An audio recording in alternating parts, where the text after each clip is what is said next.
नमस्कार. स्वाभिमानी TV news चॅनलच्या बातमीपत्रात आपलं स्वागत.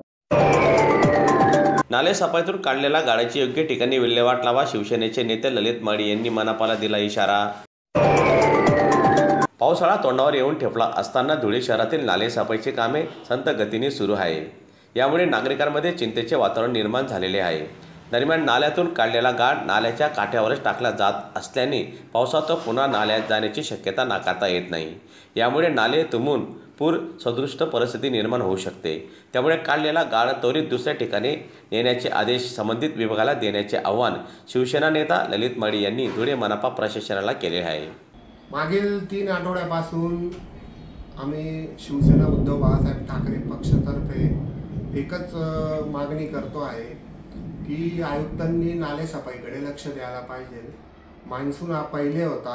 आम्ही वारंवार सांगितल्यानंतर त्या बैठकीनंतर मॅडमांनी टेंडर काढलं आणि त्या नालेसफाईला उशिरा सुरुवात केल्यानंतरही आम्ही त्या रिमाइंडर केलं आणि आजही आम्ही 21 तारखेला पत्र लिहिलेलं आहे की नालेसफाई फक्त 25 ते 30% झालेली आहे.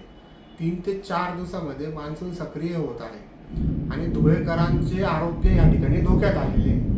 सर्वात महत्त्वाचं म्हणजे ज्या ठिकाणी काम चालू आहे ते पण बरोबर होत नाहीये. नाला सफाई करत असताना JCB पोकलँड जे पण मशीनमध्ये असते ते तिथूनच गाळ काढतंय, त्याच्याच बांधावर ते टाकले जात आहे. तर ती जी घाण आहे ती डंपरमध्ये टाकून शिफ्ट करायला पाहिजे. तीच घाण परत आता पावसाने मध्ये जाईल आणि ते नाले चोकअप होतील. सर्वात महत्त्वाची विशेष बाब म्हणजे तिथं एक विशिष्ट अधिकारी यांनी नियुक्त करायला पाहिजे होता, टेक्निकल अधिकारी. आज 21 नाले आहेत, 7 नाले तर मोठे आहेत, 14 नाले जे छोटे आहेत त्यांचीही परिस्थिती खूप बिकट आहे आणि मोठ्या नाल्यांचीही परिस्थिती खूप बिकट आहे.